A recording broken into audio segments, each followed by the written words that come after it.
Welcome to show 927, this 17th day of February. I'm Todd Cochran, your host. Strap in, here it comes. This is the Geek News Central podcast, bringing you the latest tech and science news, coming to you live from beautiful Honolulu, Hawaii. Sponsored in part by GoDaddy.com. Save today at geeknewscentral.com/GoDaddy. Fans, strap yourself in for a great show. Geek News Central, the longest running tech podcast, is ready. It's showtime. Hey, I want to give everyone a warm welcome to the show, and just kind of a strange thing just happened. Just mere moments before I kicked everything onto live, I started hearing screaming from, I don't know, a couple houses over or something. I don't know if they just saw something exciting in the Olympics or if the police is on the way. I don't know. I even heard my wife in the other room say, "What's going on?"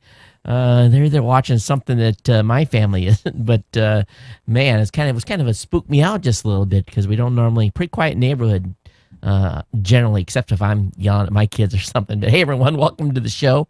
And I want to give a warm welcome to all of the Hana out there. Thanks for being here. And, of course, thanks for being subscribed.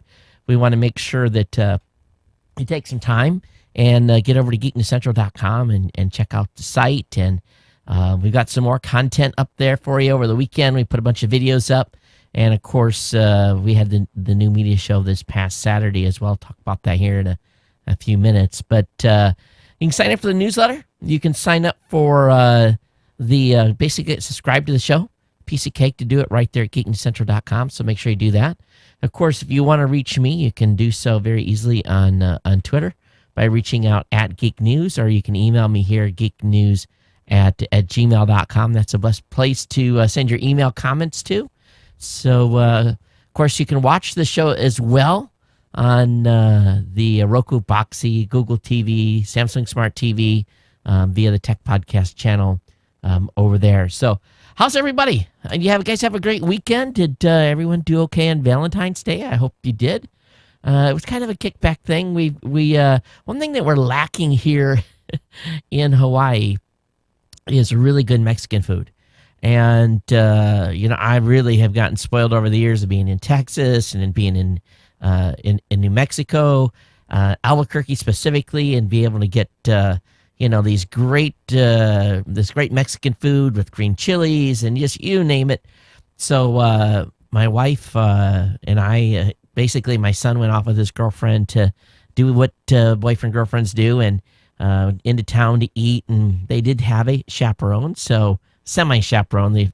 The girlfriend's family was eating in another restaurant, and they picked him up. All came back later. But I had my daughter Anna and my son Chris with us in the car, and my daughter's like, "Oh, you and Mom go on a date, and I'll take care of Chris. We'll go home." And I said, "No, it's your mom and I already talked about it. We're going to go out and eat." And we went and had Mexican food at a new place that's really close to my house. It was great, and kind of a kickback type of deal. It was one of those places where you could bring your own booze in.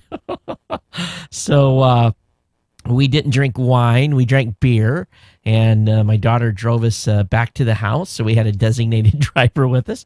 Worked out really well. It was kind of a kickback evening. We had our little presents and everything for everyone, so everything worked out well. But I hope your Thanksgiving, I hope your Valentine's Day went well.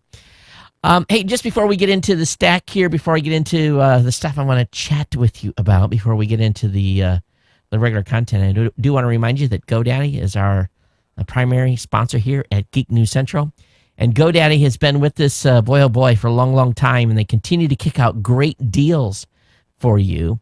And that's no exception this month. We've got some great deals, whether it be 50% off website builder, or whether it be a deal on a domain name for $295, or even 32% off. We've got really everything that you need to save some money over at GoDaddy. And this 32% off deal is absolutely fantastic. By using the promo code GO32OFF1, you save 32% over at GoDaddy. And if you're picking up a new .guru or .equipment or .directory domain, make sure you use that 32% off code It's going to save you a ton of money. But 50 Host 7, we've got 50 Website Builder 7 for basically all these deals come with a free domain. So if you get a new hosting plan or a website builder plan, again, you get a free domain with it. Or you just buy $2.95, get you a new .com for a new or transfer.com for the first year by using the promo code 295geek. Now, be very, very quiet here. I found something. I found one of my codes that they haven't whacked yet.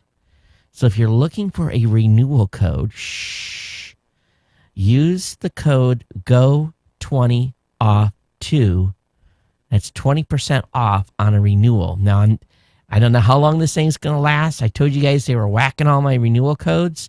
I found this thing the other night. I was going through all my old codes to see if there was anything that was left. So GO20OFF2. You can find that promo code at geeknewscentral.com/GoDaddy. So that's a renewal code. I make no money for you guys using that. But the main thing here is that you guys can renew some products at 20% off. All right. So go get it and use it as need be.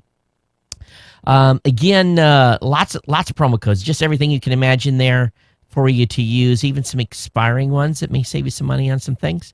So we want to thank GoDaddy for bringing these great products to us and great codes.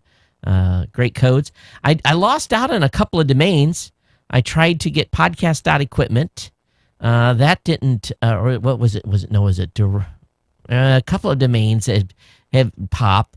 And I got basically notified that I wasn't getting the domain. They said there was some technical error on one of them, which kind of irked me a little bit. But it's really, it's very, very hard to get some of these new TLDs. It's definitely a land rush to pick them up. So stake out the ones that you want. The ones that I'm staking out for the future in quarter 2, I'm not even going to say. You just look at the TLDs yourself. We talked a little bit on the New Media Show about it, but you stake out your own top TLDs that you want, because I'm not sharing. It's already hard enough to get those good ones. So you guys go get what you want. Don't go too crazy. But I was happy to get ProGear.guru. So that is going to come in handy in an upcoming show that we're going to launch here. So ProGear.guru belongs to me. Yes, sirree.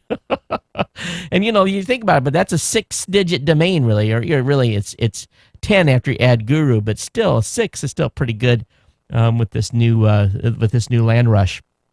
But feel free to use all my codes to try to save the biggest amount of money you do when you're buying all these new TLDs. And I know you guys are rushing out there and grabbing those. I've been slow because they're not $2.95. Those .gurus, that's a $39.95. So it's, you got to think a little bit before you pull the trigger on those. But definitely check them out over at GoDaddy. We want to thank GoDaddy for being, again, a longtime sponsor here at Geek News Central. So what I want to do is really kind of go through my stack. This past Saturday, we had Gary Leland on the New Media Show. And we were all ready for the Pottertainment magazine to launch. And we thought that it would be live, but it wasn't. What ended up happening was Gary forgot that to submit the app and have the app ready to go. So it'll be 4 or 5 days, we think, sometime midweek this week before it's available. And so the only thing we could really do is talk about the Pottertainment magazine. But it is going to be a subscription. You get the app for free. $12.95 a year will be the fee to subscribe to the magazine, and I think it's going to be really good for the podcasting space. But I had Gary on, talked a lot of different stuff about the podcasting space, where we've been, where we're going, and so forth. This week, I had 3 goals this weekend, and I got 2 of them accomplished, and one was just finished up maybe 2 hours ago. I had some basically some raw voice stuff I had to take care of, and number 2, I had to get my business taxes finished. So I don't know if any of you guys have a business, and this year I'm changing what I'm going to do a little bit. I'm going to hire a different person to do because it was killing me. My accounting fees had gotten over like $3,300 a year or something like that. It was nuts. So what I'm going to do is I'm hiring a separate person that is just going to strictly do the QuickBook entries for me. I don't have enough time, so I'm outsourcing that to someone that I'm familiar with. And then at the end of the year, I won't have this big pull my hair out. But I tried to, and basically I reverted back from having someone do my books this year to doing it myself, largely because it just the cost had continued to climb, and it was nuts. Now I'm having a CPA still do my business taxes, but what I had to do is I had to reconcile my bank statements, reconcile my separate credit card statements, and reconcile PayPal. Now, to make sure all that matches, because I take money out of the bank account and I put it in PayPal. Then from PayPal, I pay the bloggers and some stuff I do in PayPal. Credit card I use for like software purchases and airline tickets, and really and it's got points, so I charge the heck out of that, and then I pay that off with the bank account. But the bank account has certain things pulling from it, so I had to reconcile 3 stacks, 1 year's worth of stuff today. About 8 or 10 hours, and it's done. And of course, for the last 90 minutes, it was 66 cents. 66 cents, and hundreds of entries to find where that 66 cents was. Because, you're thinking, okay, what's 66 cents? Well, it's like balancing your checkbook. Where did it go, right? And I finally found it, and it was just, me mistyping something in 2 different places. So it just wasn't obvious that it was 66 cents off. It was like 22 cents on one and 44 on the other, or something like that. So anyway, it's done and it's ready to go. Woohoo! So that's good. But in the meantime, the studio, you guys can't see it, but I don't want to turn the camera that way because the studio is trashed. My wife was like giving me the look, and so we're going to have to, or I'm going to have to clean this mess up. I've been getting a lot of stuff in for reviews and some stuff that I've done on Kickstarters. 2 things that I got, and I want to show you guys this. For those of you listening, you have to come into the video, and we're about 18 minutes in, but I think we're about 12 minutes in. So I got this, one thing that I had worked on was called this thing from Snap Zoom. And you guys can Google it, Snap Zoom. And what it is if you have a pair of binoculars, you can use any mobile phone, flip, iPhone, Samsung, whatever it be, and put the iPhone in this section, and then hook this section to a set of binoculars, and you automatically have a telephoto lens. It's got a place to mount it to a tripod. This is really, really slick. I'm excited about being able to test this with a pair of binoculars that I have with my mobile phone. And something that came this morning. Oh yeah, Pro Gear was 7 letters. That's right.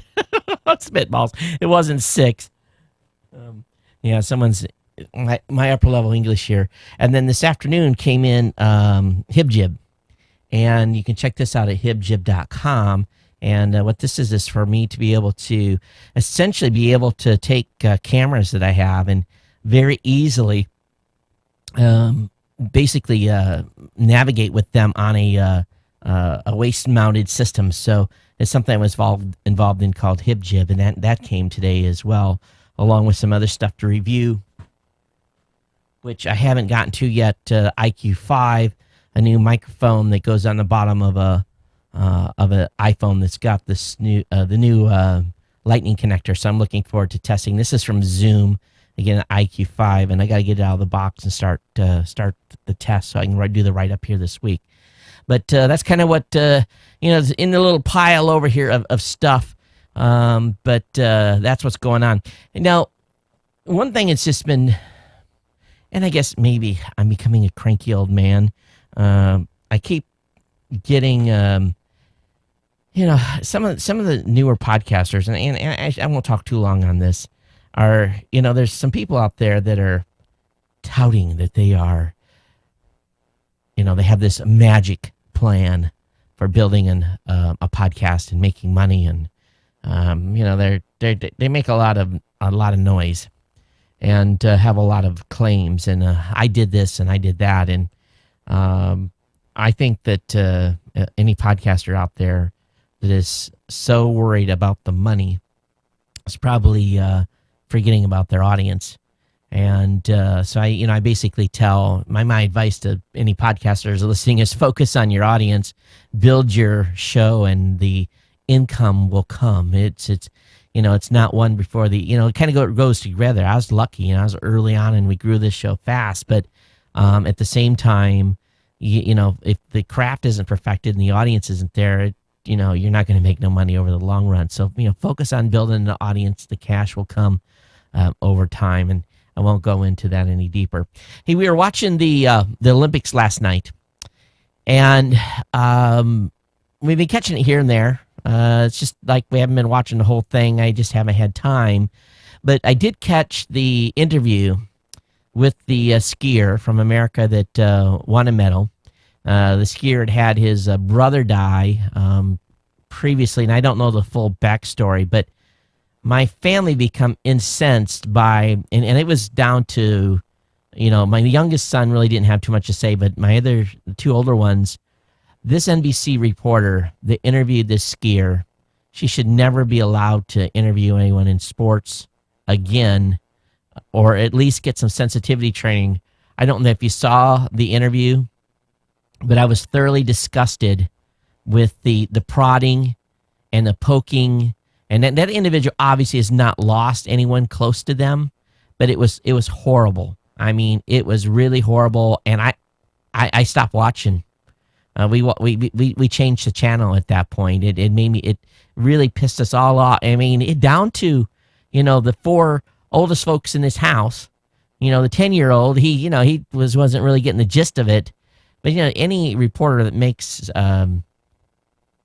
turn something, it just wasn't good. I was thoroughly disgusted with this lady that did the interview. I don't know if you caught it. If you did, love to hear your thoughts on it. But you don't treat people like that. You just don't keep prodding and making these bizarre comments. I really didn't get it, to be honest with you. I didn't. So anyway, I'll leave it at that. And we'll move on here and get into the content. Hey, don't forget, if you're a podcaster looking for hosting, you can get a free month of hosting by using the promo code Geek News when you go to checkout over at blueberry.com. All right, so let's go ahead and look here. See if I got through my stack. And I think that's it. Again, if I hadn't said to begin with, hey, thanks for being here and staying subscribed to the show. Definitely appreciate it. And let me go ahead here and load up the browser with all our stuff. Kind of a slow news day today, largely because I think some people worked and some people didn't, but it definitely wasn't super booming today. So I think we're going to get through this stuff pretty fast tonight. So I hope that give me the allotted time here. We'll get through this stuff relatively fast, and we'll get you on your way. But let's first talk about, in the health sector, this new leadless pacemaker. This is pretty big. They've got an implant of the first leadless pacemaker in New York.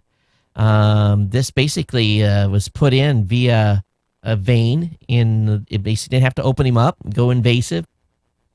Basically attach the pacemaker by following a blood vessel up and attach it to the wall of the heart where it needed to be. But this is a prototype, and this is a big deal. Now, this isn't going to work if someone needs a pacemaker on some of the upper quadrants, only for the lower quadrants. But it's amazing what's happening in the pacemaker front. I'm sure many of you have had a family member with a pacemaker. My grandfather had one for many years, lived to he was 98, 99, and did well on it. There's also some, switching gears here, there's some discussion, of course, about an asteroid. Did you guys hear about this asteroid? I was like caught off guard. I don't know if we talked about it before, but there was a flyby today of an asteroid that was covered live, and I'm like, where did that thing come from? And maybe we talked about it and I just lost some brain cells and forgot, but did any of you watch the live stream of that? Did you see it? And if you did, love to hear your comments on it. Hey, by the way, did you guys notice in the show notes I did something a little different last show?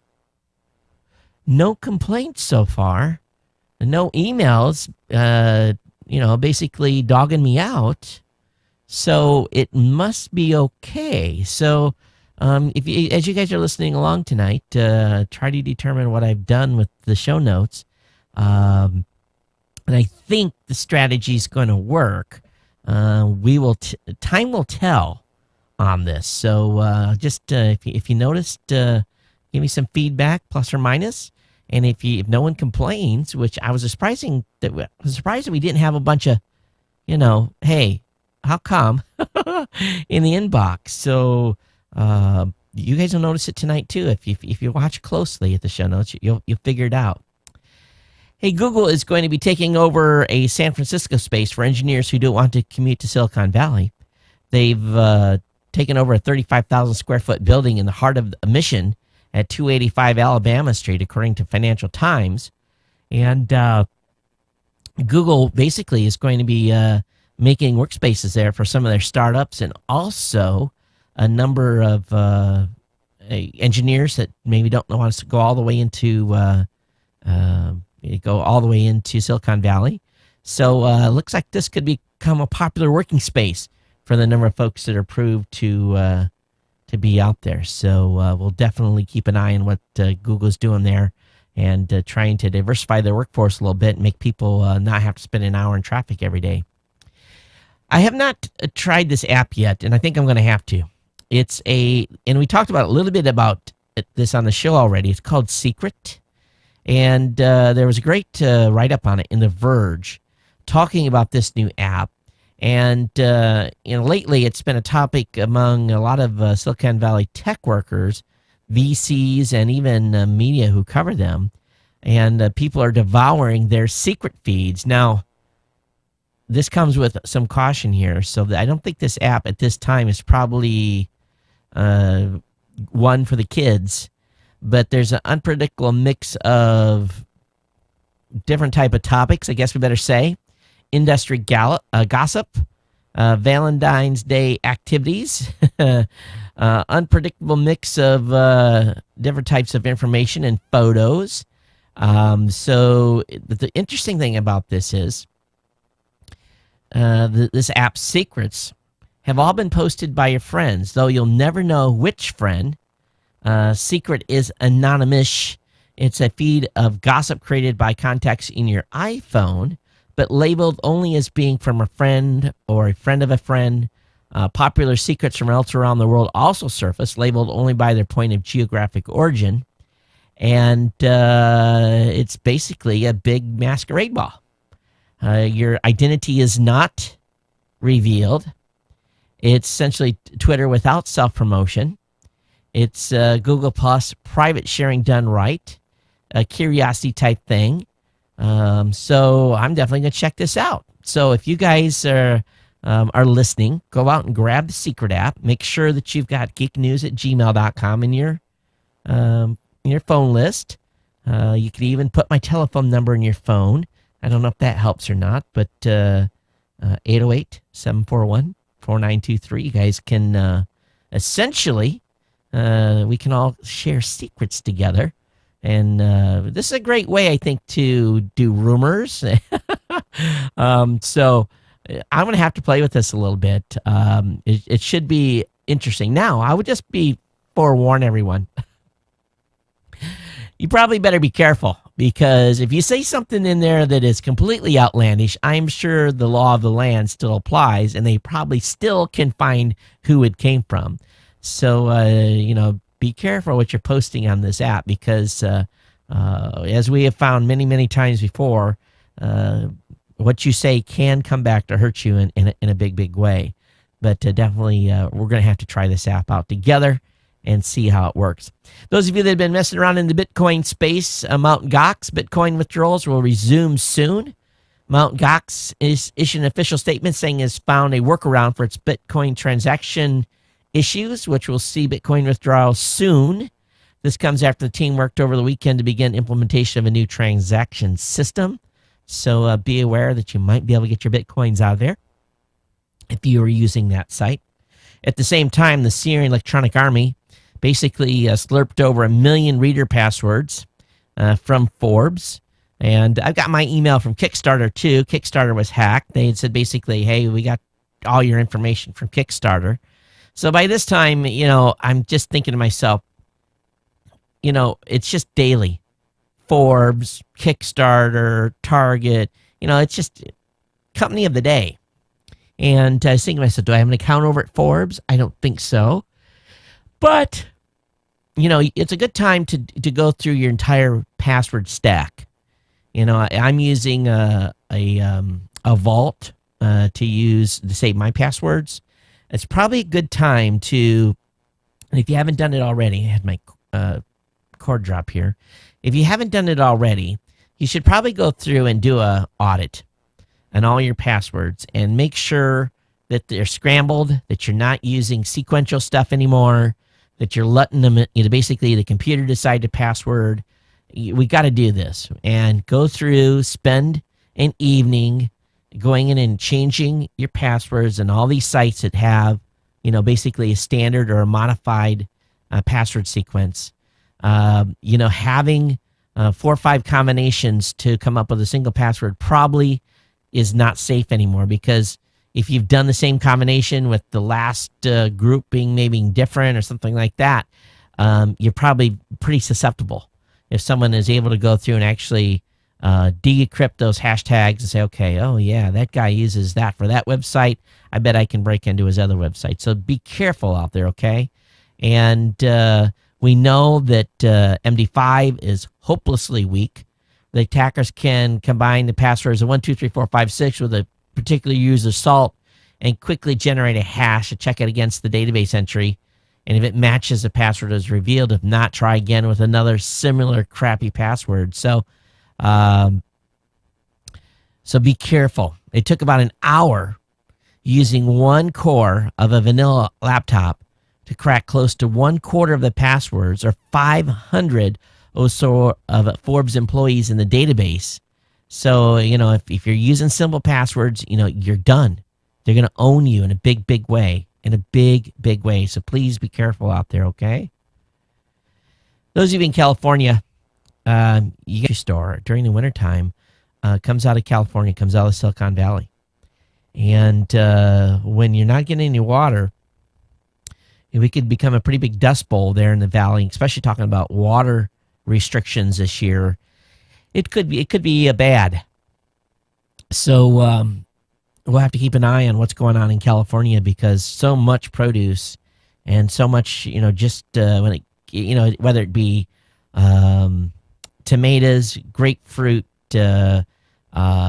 lettuce, cabbage, you name it. I mean, there's a huge agriculture. Most people don't think about it, but you go out of LA and you go up over top the Grapevine, and from there all the way to San Francisco, it is essentially all farmland that's irrigated. And it doesn't grow, they get so hot there. It doesn't grow on its own. It needs water. And there's viaducts and irrigation happening everywhere. So we'll see what happens in California over the next year, but it's going to be pretty scary out there. All right, there's a new exploit out. It's been released, and this is for those of you that have Linksys routers. Please be aware that a large number of Linksys routers are now affected. Specifically, let me go over the models here. And you need to check yours and come to this article. I have the link up in the show notes. The E4200, E3200, E3000, E2500, 2100L, 2000, 1550, 1500, 1200, 1000, E900, E300, the WAG320, WAP 300, WAP 610. I mean, the list goes on and on and on. And Linksys is aware of the malware called the Moon that has affected select older Linksys e-routers and other older wireless N access points and routers. The exploit to bypass the admin authentication used by the worm only works when the remote access feature is enabled. Now, Linksys ships these products with the remote access feature turned off by default. So customers should disable the remote management feature and reboot their routers to remove the malware. And so it's not persistent across reboots. Linksys has published a technical article on its website with instructions on how to install the latest firmware version. And again, disable remote management on infected devices. And this is, if you've got a home router, there's really no good reason for most people to have remote access turned on. And so just be aware here. Cyber criminals recently started compromising home routers to launch attacks against online banking users. So this has big ramifications, okay? Okay, so let's switch gears here, moving to the next topic. Another security issue with WordPress. WordPress two-factor login plugin has got a problem. The makers of a popular plugin that provides two-factor authentication for WordPress is preparing an update after finding a vulnerability in its system. It advises that anyone using two-factor plugins from any vendor need to check their security strength. Duo Security's Duo WordPress plugin is vulnerable in some multi-system deployments. The company says allowing someone logged into one site to access a second site in a deployment without going through two-factor authentication.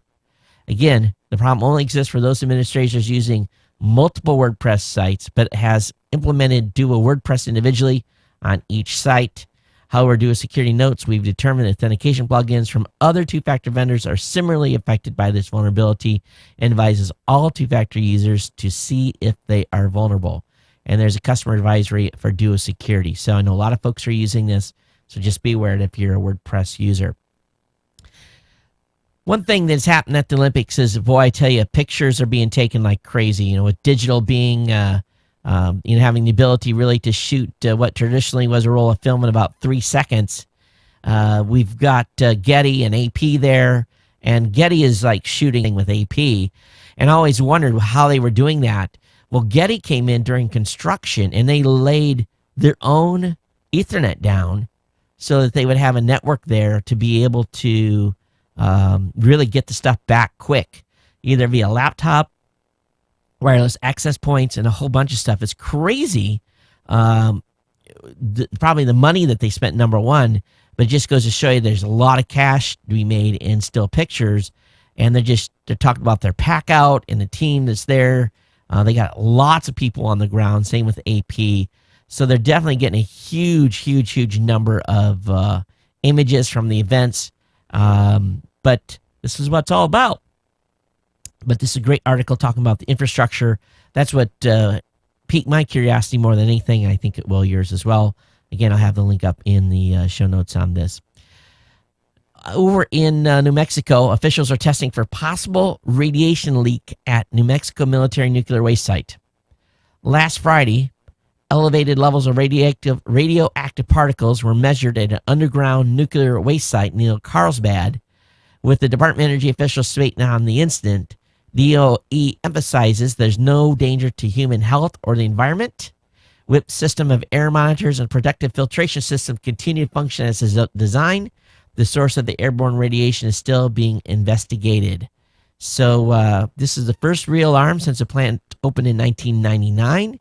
And federal officials are testing for radiation in air samples at the site where radioactive waste such as plutonium used in defense research and nuclear weapons making is dumped a half-mile below the ground in an ancient salt formation. So if you live in the Carlsbad area, get your tape ready. Well, they're a little bit of a scare today. People that were Apple fanboys said, hey, where did Jonathan Ive's profile go off the Apple website? And they thought something was amiss, but it was just a bug. Ivy's profile's back on the leadership webpage with no changes. An Apple spokesperson said it was just a technical glitch, no big deal. But boy, people were getting spooled up in that quick of a time. Hey, India, they're sending a spacecraft to Mars for about 75% of the Gravity film budget. A New York Times article on India's recent launch of a spacecraft to Mars says that they spent $75 million for the mission. And basically, a thrifty approach to time, money, and materials is getting a lot of attention. Of course, this was just days after the launch of, NASA sent its own Mars mission called Maven. That particular mission cost $671 million. The budget of India's Mars mission, by contrast, was just 3/4, again, $75 million of the $100 million that Hollywood spent on last year's space-based hit Gravity. So, well, labor costs are not as high in India.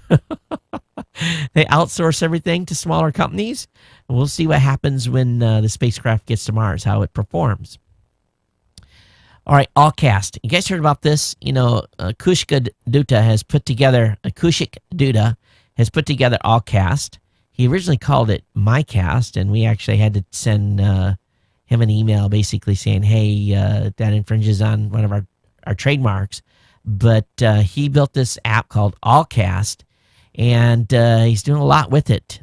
This is a pretty cool app. If you haven't downloaded it and you're using it on your Android, you need to.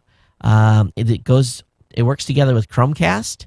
So for the $30 Chromecast and this free Allcast, it's pretty exciting what you can do there. So definitely check Allcast out in the Play Store, and I think you'll enjoy it if you have a Chromecast. All right, the Navy, Star Wars at Sea. The Navy is ready to deploy its first laser system this year.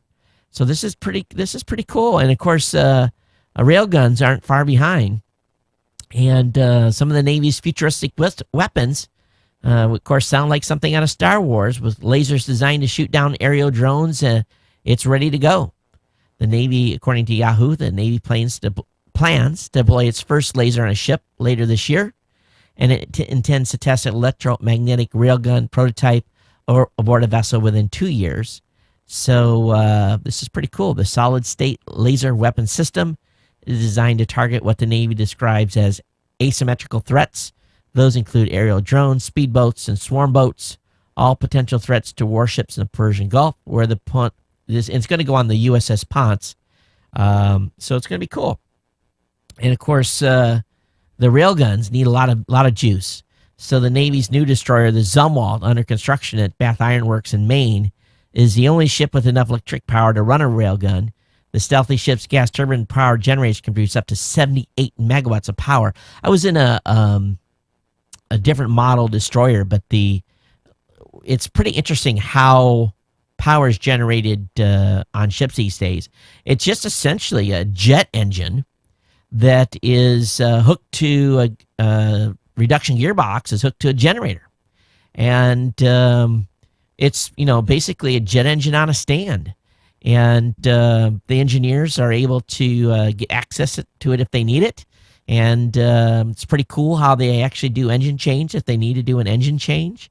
But it's pretty slick how how they generate power on it's just basically an aircraft engine, modified, of course, but pretty cool. And of course, jet exhaust out the stack versus diesel out the stack. And I'm sure many of you are already aware of that, but pretty cool stuff here. So anyway, link will be up the show notes on that one. There's a good article on GigaOM talking about Utah City's score broadband deal. Of course, we were worried about the Utah legislature shutting this down. Of course, Google is not the only company working with municipalities to build gigabit networks. Now get this, Australian infrastructure giant Macquarie Capital is getting into the U.S. broadband business. It has signed a pre-development agreement with a Utah interlocal agency to build out a fiber network to 150,000 homes and all of the businesses in 11 cities. The Utah Telecommunications Open Infrastructure Agency member cities banded together to bring affordable broadband via an open access network supporting several ISPs. Its initial years were plagued by controversial and financial challenges, but Utopia dramatically turned the corner in 2011 and the business improved. So this is big deal. This is a big contract here. Of course, in Provo, Utah, Google negotiated a 5-year deal to take over the city's existing network and invest $18.7 million to expand the network to cover 35,000 homes for a cost of about $500 per home. Contrast this with the Utopia agreement. They negotiated a 30-year contract that includes revenue sharing with the partnerships of member cities can pay off past bond debts. The company will invest funds to cover all homes and businesses in 11 cities, which works out to around $2,000 a home and is more characteristic of a new build. At the end of the contract, Utopia will own the infrastructure and with no new debt. So this is pretty cool. So we'll see what happens here. We're going to get it one way or the other, folks. And I think this is a good sign. Hey, there's a great article on a new website that I'm following. And actually, this is a company that has a malware software. It's called malwarebytes.org. But their blog.malwarebytes.org, has a security announcement talking about hiding in plain sight, a story about a sneaky banking Trojan. It's called the Zeus Z-Bot Trojan. It's one of the most notorious banking Trojans ever created. It's so popular, it's given birth to many offshoots and copycats. But a new variant of this Trojan, dubbed Zeus VM, is using images as decoys to retrieve its configuration file, a vital piece for its proper operation. French security researchers noted something strange in one of the malvertising campaigns that's been talked about a little bit. The malware was retrieving a JPEG image hosted on the same server as were other malware components. So basically, the photo contained the malware, and they break it down and how it's happening and what's going on and how this is really what's really happening here. But hiding code in this way can successfully bypass signature-based intrusion detection systems or even antivirus software. From a webmaster point of view, images, especially ones that can be viewed, would appear harmless, but it's a reminder that a file should be not considered safe simply because it appears to be a legitimate picture, song, or movie.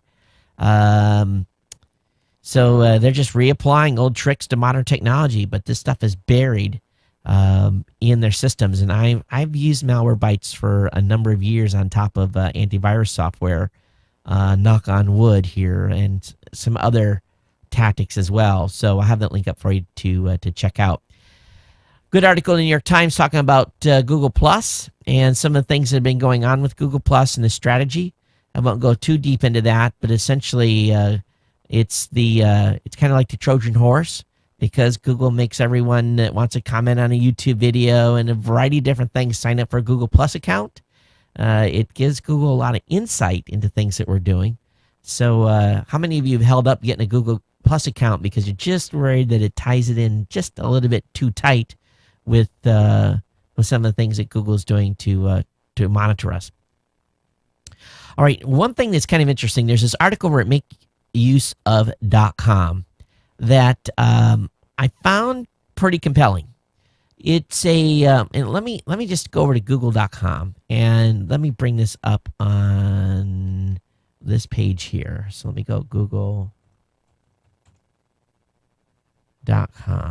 And what I'm going to do is that we're going to try I'm going to just do a couple experiments before we get into it. So if I'm going to type in my name, Todd Cochran.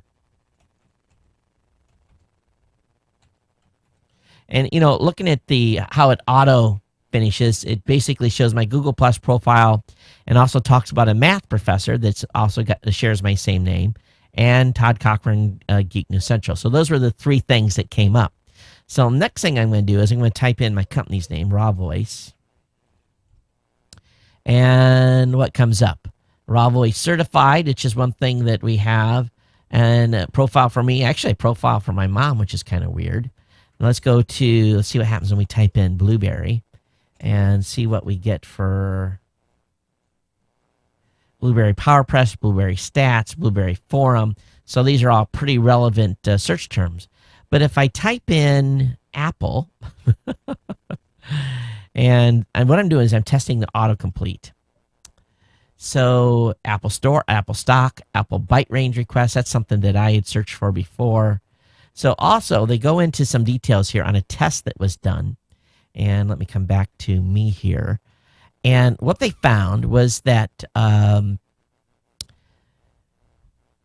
these team of researchers and software engineers and business specialists extract data regarding products, people, and businesses. They collected data on 100 brands using Google's suggested queries API and auto completion. Now, it's a little different than what we just tested. But when they tested for Apple, one of the things that come up in the autocomplete was evil, overrated, doomed, dead. Google, evil, God, your friend, Skynet. When they looked for Coca-Cola, bad for you, evil, good for you, green. When they did IBM, a joke, not a cloud king, evil. These are things that they found that was basically extensions to the brand. And so, if I was the social media or the SEO guy over there, I would not be happy if I was typing in Pepsi and it basically said better than Coke or bad in the search results.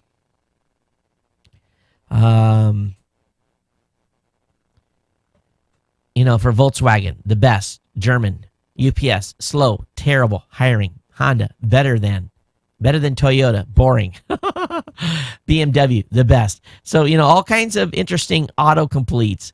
So do some tests on your own and see what you come up with when you're using Google's autocomplete to see what kind of things it offers you. And see if your brand is correctly identified. And of course, it's best to do that when you're not logged in. And I'm logged in right now, so it would have tweaked it a little bit based on stuff that I've looked for in the past. But definitely check that out. Hey, there was a big accusation over Steam over the weekend. And basically, the folks were saying that Steam was reporting back to the VAC servers. And there's a pretty strong write-up, and they basically asking the folks at Valve, hey, what's going on? So, surprisingly, Gabe Newell responded, and this is unusual for him to ever come really basically to reach out and say anything, but he basically says, number one, do we send your browser history to Valve? No. 2, do we care what adult sites you visit? He says, oh, dear God, no. My brain just melted. Number 3, is Valve using its market success to go evil? And he responds, I don't think so, but you have to make the call. If we are trustworthy, we try really hard to earn and keep your trust. So, but he also did explain the reasoning for VAC's use of DNS data, explaining that as cheaters get more advanced, cheat creators for Steam's online games can charge money for their hacks. And Newell said they also create DRM and anti-cheat code for original hacks designed to ensure a cheater has actually paid for the cheat.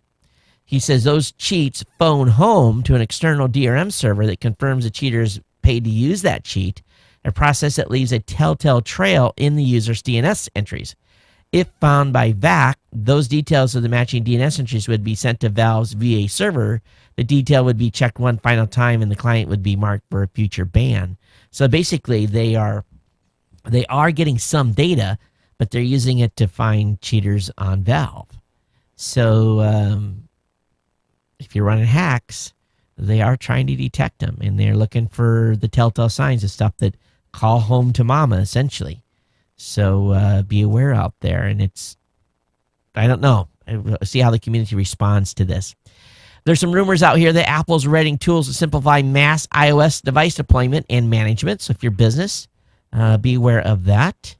The iOS 7 update is expected to fix bugs and enhance a variety of user interface elements, but fresh rumors claim the release, supposedly coming in mid-March, will also include a major overhaul of the mobile device management mass deployment system and will launch alongside a totally new volume service web client.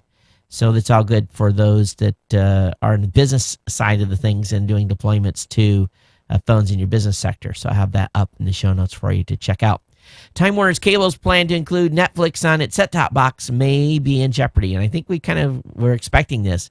With Comcast's purchase, or maybe to be approved purchase of Time Warner, and of course it's being far from complete, but they're starting to see some potential fallout from the deal.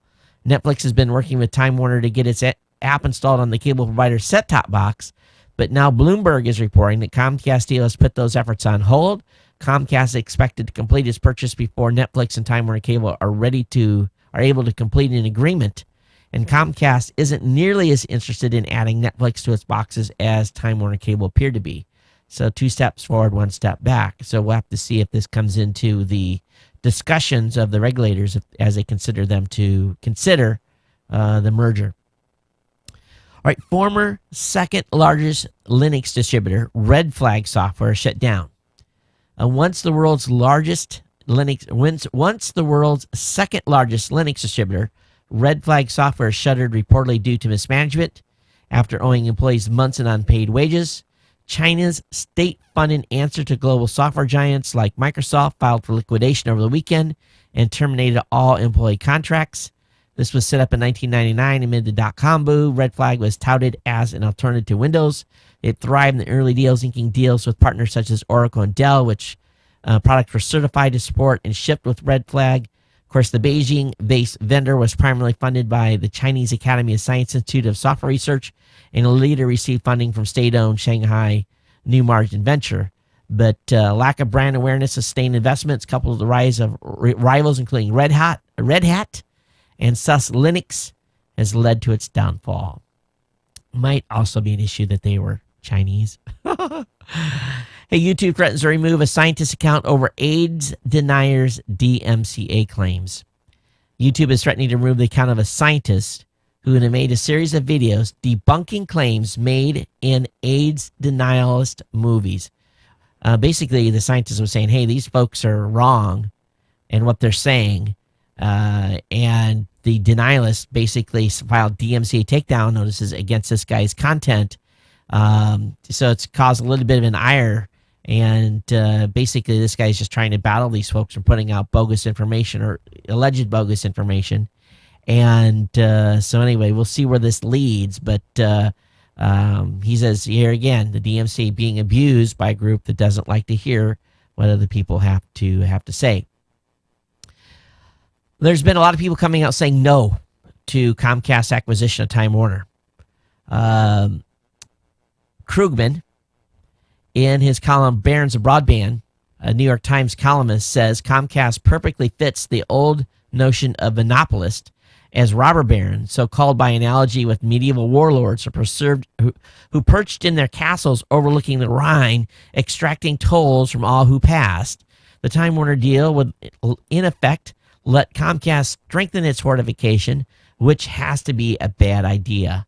Comcast chief executives say not to worry. It will reduce competition in any relevant, says not to worry, but he goes on to say it will reduce competition in any relevant market because our companies do not overlap or compete with each other. In fact, we do not operate in any of the same zip codes. Krugman goes on to say this is, however, transparently disingenuous. The big concern about making Comcast even bigger isn't reduced competition for customers in local markets. For one thing, there's hardly any effective competition at that level anyway. It's that Comcast would have even more power than it already does to dictate terms to the providers of content for its digital pipes. So going again, back to the pipes, folks. Makes a lot of sense. How many of you guys on the East Coast have already watched Jimmy Fallon? I'm going to try to check his show out tonight. Jimmy Fallon's Take the Reins of NBC's The Tonight Show. And a lot of high expectations for Jimmy Fallon. We'll see how he does. You don't want to be a lawyer for Snowden. Snowden's lawyer was interrogated by UK authorities at Heathrow Airport. Jessalyn Raddick told a news site she was directed to a specific Heathrow border force agent. He didn't see Mr. in her passport. She was then subjected to very hostile questioning.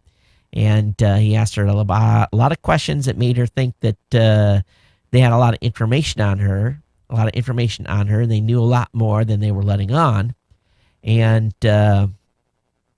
again, this is it is in a way to intimidate the lawyers. And she was also informed that she was on an inhibited persons list, whatever that means, and that also a U.S. law firm was spied upon as it advised the Indies. Oh, this is something else that goes on with this. But basically, I'm sure they're watching these folks really close. That would be my guess. Orbiting Observatory captures image of stars and lunar surface. So if you're interested, the NASA orbiting lunar that has successfully downlinked images of the moon and stars taken aboard the camera systems known as star trackers. The main job of the trackers on the lunar atmosphere and dust environment explorer LADI is to snap images surrounding star fields so that a spacecraft can internally calculate its orientation in space. It's not normally linked They don't normally link the images down, but they did this for the first time. So if you want to check them out, link will be in the show notes.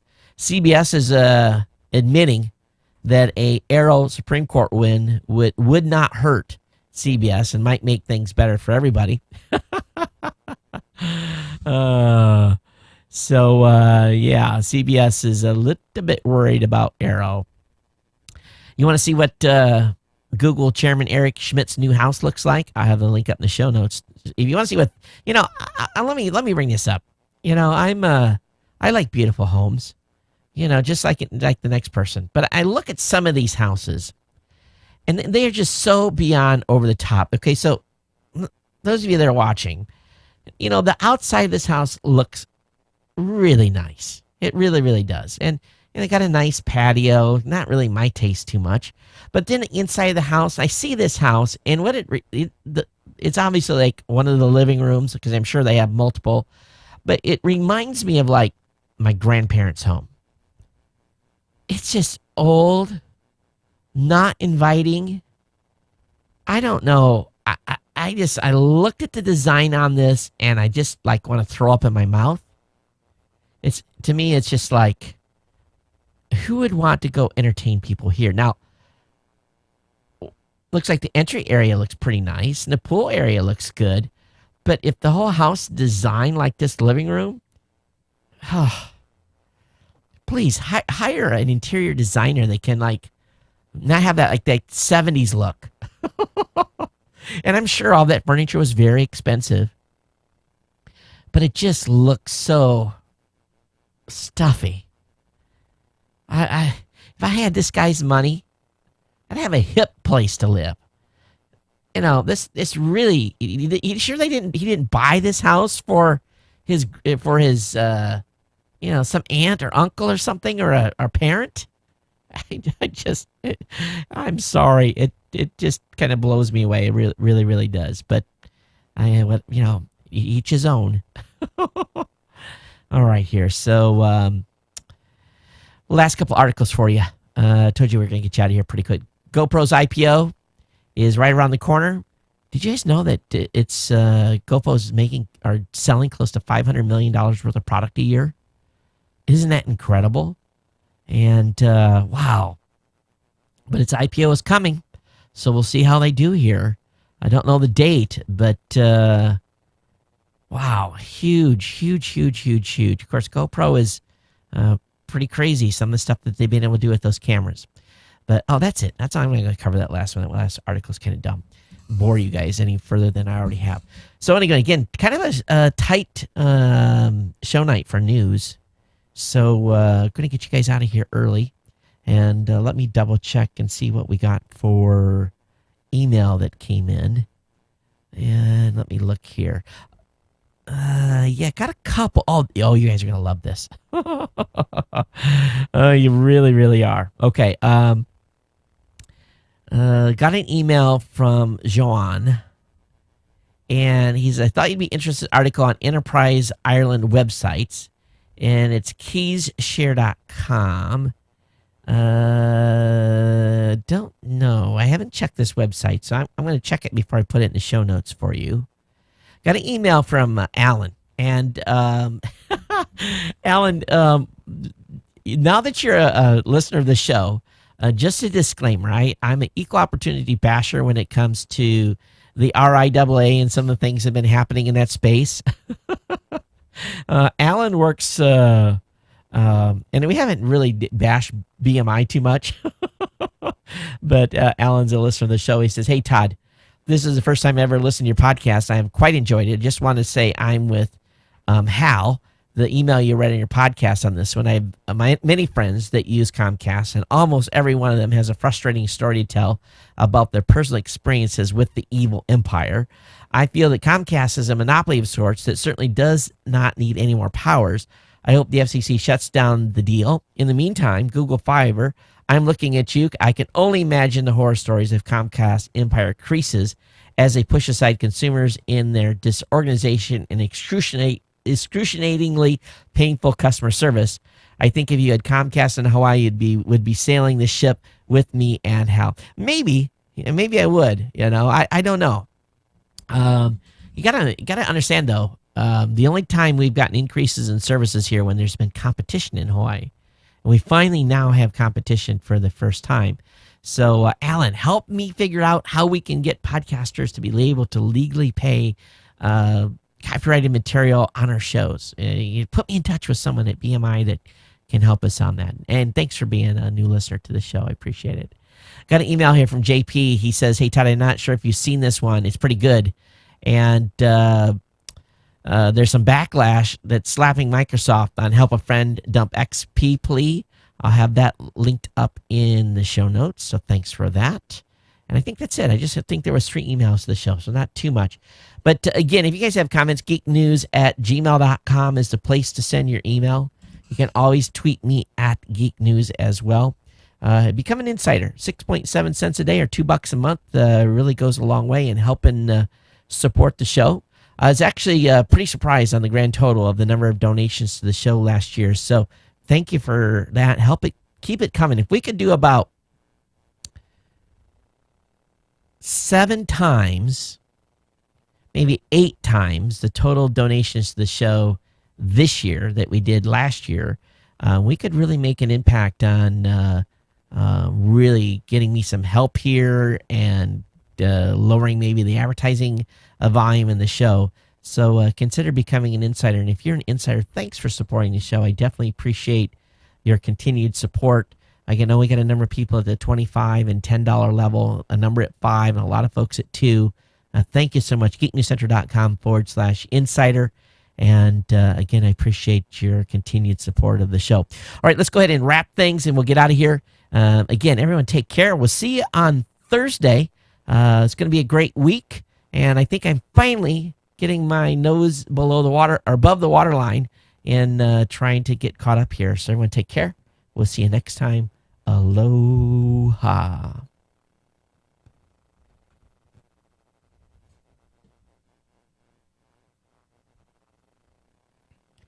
Stopping the recorders before we stop the live stream. Okay. No trade winds tonight. I got the fan up on high because it is like muggy. All right. I don't know what the deal is going on with the internet.